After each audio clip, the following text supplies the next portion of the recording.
Now, this week's been an absolute shit show, and if you've been following the Titan Submersible incident, you'll know why. On June 20th, I believe, a Titan, the submersible nicknamed Titan from the company OceanGate, set off with intent to reach the Titanic wreckage to go explore. You know, more than how many meters? I can't remember, but it's the Atlantic floor, and it's located near Newfoundlands, and where the pressure there is like 380 times larger than up here.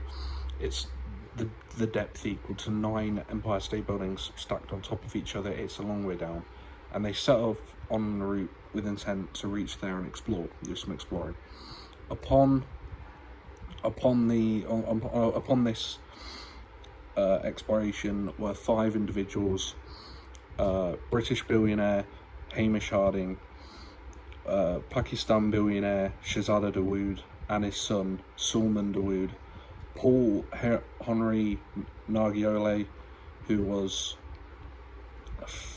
French. Well, I don't know what he's famous for. I've not done my research properly, but he was pretty known as well. And then the CEO of OceanGate himself, Stockton Rush, all set upon this submersible with intent to reach the wreckage, and something went wrong. They went missing. They lost communications after an hour and a half or hour and 45 minutes, and that is really bad. It's really short compared to the time they were supposed to have out there, and you know, they only had a certain amount of oxygen left. So we were hoping these few days would, you know, there'd be a miracle, the stars would align, and they'd be saved. But it turns out, even after the oxygen ran out, it turns out the submersible had imploded. They found debris all over the floor. I don't know where it was located. I think it was near the wreckage. But yeah, the submersible, the vessel had imploded, and yeah, it would have looked like, luckily, or not luckily, because there was no luck involved in this, but thankfully it would have been a quick and near enough painless death. But that doesn't matter. The fact is, and the uproar is just due to the fact that it was a stupid idea in the first place. It was more than half improvised. It was never approved by anybody.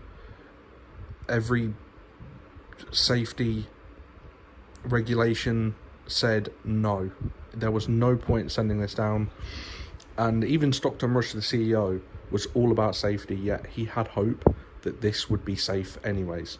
And because of that, because of the poor decision to go down there, paired with the very, very, very bad state of the submersible itself, it was it was never going to end well, and it resulted in the death of 5 people, the losses of their lives, and it was just a horrible feeling, especially for the families of them.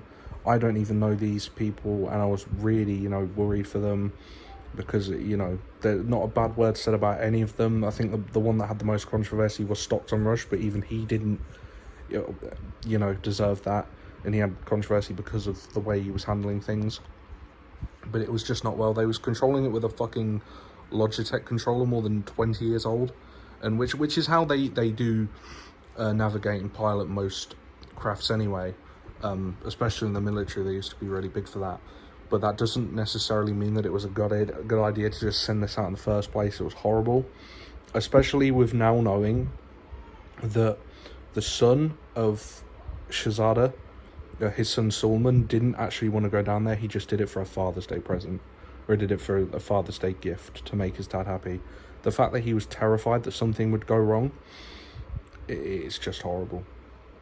And he was 19 years old. That's like a bit older than me. He's probably like the same year group like that.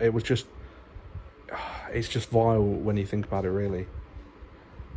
And I read somewhere that there was another person supposed to go, BBC Explorer, and he didn't go. And Ross Kemp was supposed to go at one point, but didn't go. These people that made the very smart decisions, but sadly, these people lost their lives. And I'm not here to, you know, blame anybody. It's just horrible and tragic. And I hope these victims, you know, Well, I hope the families of the victims now have some solace in knowing what happened, and it's just sad that they'll probably never recover any of the bodies or what's left of them. And it is just gross to think about. It's a very excruciatingly devastating thing to think about, the fact that these people all had very good lives, the fact that they all had good careers. One of them even, didn't even get to properly indulge in a career yet, and it's horrible to think about. But rest in peace to these 5 victims anyway, and I hope that the families can find some comfort in knowing what happened to them.